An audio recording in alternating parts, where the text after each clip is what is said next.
जय माता दी। स्वागत आपका चैत्र नवरात्रि के 5वें दिवस की आप सभी को हार्दिक शुभकामनाएं। 8वें अध्याय में आपने सुना रक्त बीज का वध माता ने किस प्रकार से किया।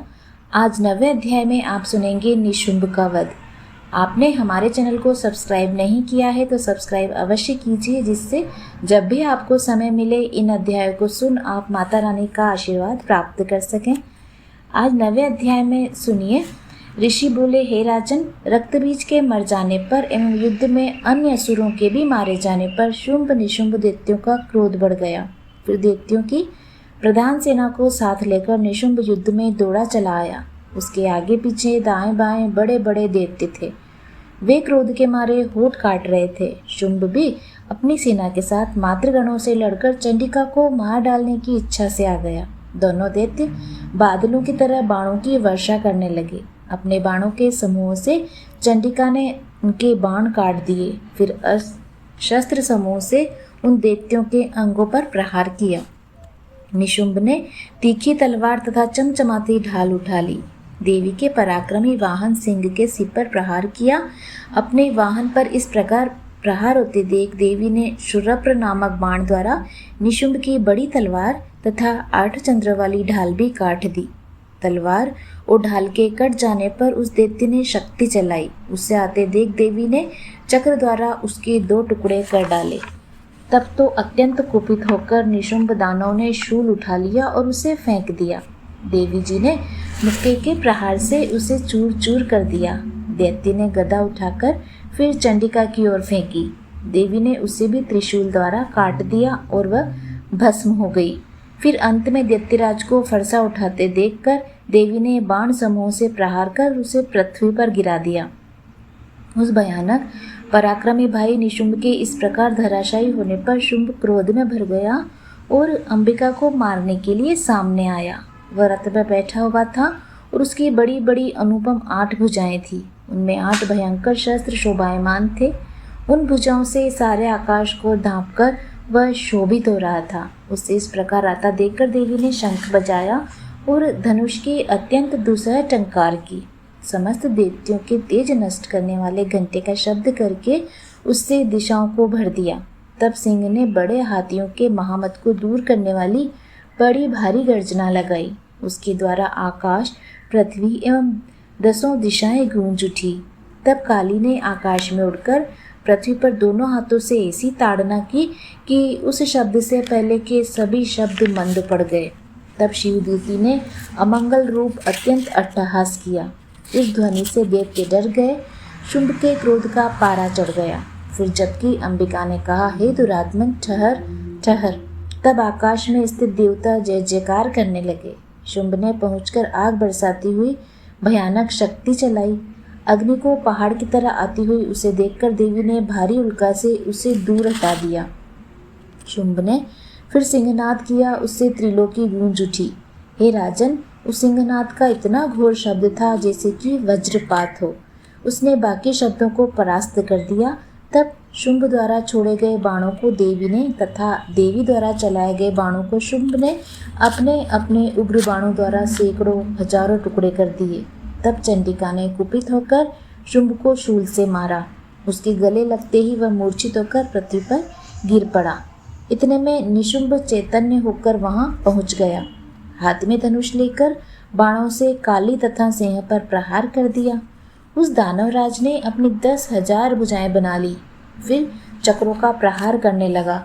तब घोर संकटों का नाश करने वाली भगवती दुर्गा ने अपने बाणों से चक्र तथा सभी बाणों को काट गिराया। तब निशुंभ दैत्य सेना से आवृत होकर चंडिका के वध के लिए हाथ में गदा को लेकर बड़े वेग से भागा। वेग से आते हुए उसकी गदा को तीखी तलवार के द्वारा चंडिका ने काट दिया। फिर दैत्य ने शूल उठा लिया। शूल हाथ में लिए हुए उस देव पीड़क निशुंभ को आता देखकर चंडिका ने अपना शूल वेग से चलाकर उसकी छाती बींध दी। उसकी छाती फटते ही उसकी छाती में से एक महाबली पुरुष निकला। वह खड़ी रह इस प्रकार कहने लगा। उसके निकलते हुए पुरुष की यह बात सुनते ही देवी आवाज करके हंसी और तलवार से उसका भी सिर काट दिया। वह पृथ्वी पर गिर पड़ा। तब भयानक दाढ़ों वाला सिंह दाढ़ों से असुरों के सिर खुरच खुरच कर खाने लगा। वैसे ही काल ने तथा शिवदूती ने बहुत से दैत्यों का भक्षण कर डाला था। कुछ एक घोर संग्राम से भाग गए एवं कितने दैत्यों को काली तथा शिवदूती ने खा लिया और कई सिंह के ग्रास बन गए। 9वां अध्याय समाप्त। अब आप सुनेंगे 10वां अध्याय, किस प्रकार माता ने शुंभ का वध किया। ऋषि बोले, प्राण प्रिय भाई निशुंभ की मृत्यु को देखकर, इस प्रकार सेना को भी मरता देखकर कुपित होकर शुंभ कहने लगा, अरे दुष्ट दुर्गे, तू बल के घमंड से गर्व मत कर। अरे अहंकारिणी, तू तो अन्य स्त्रियों के बल के सहारे लड़ रही है। देवी बोली, अरे दुष्ट, मैं अकेली हूँ, संसार भर में मेरे सामने दूसरी कौन है। ये तो मेरी विभूतियाँ हैं, मुझ में ही प्रवेश कर रही है। इतना कहते ही ब्रह्माणी आदि सभी शक्तियाँ उस देवी के शरीर में समा गई। अकेली अंबिका देवी रह गई। देवी बोली, मैं अपनी ऐश्वर्य शक्ति संपन्न अनेक विभूतियों के रूपों में यहाँ पहले विद्यमान थी। अब मैंने सभी रूप समेट लिए, अब तो अकेली युद्ध में खड़ी हूँ, तू भी स्थिर हो, आजा। ऋषि बोले, तब सभी देवता तथा दैत्यों के देखते देखते देवी और शुंभ इन दोनों में युद्ध छिड़ गया। तीखे बाणों की वर्षा तथा भयंकर अस्त्र शस्त्र से उन दोनों का युद्ध सभी लोगों के लिए भयंकर प्रतीत होने लगा।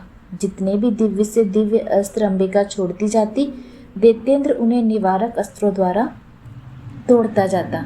इसी प्रकार परमेश्वरी अंबिका भी खेल खेल में हुंकारादि शब्दों द्वारा दैत्य से छोड़ दिव्य शस्त्रों को तोड़ती गई। तदंतर असुर ने सैकड़ों बाणों से देवी को आच्छादित कर दिया।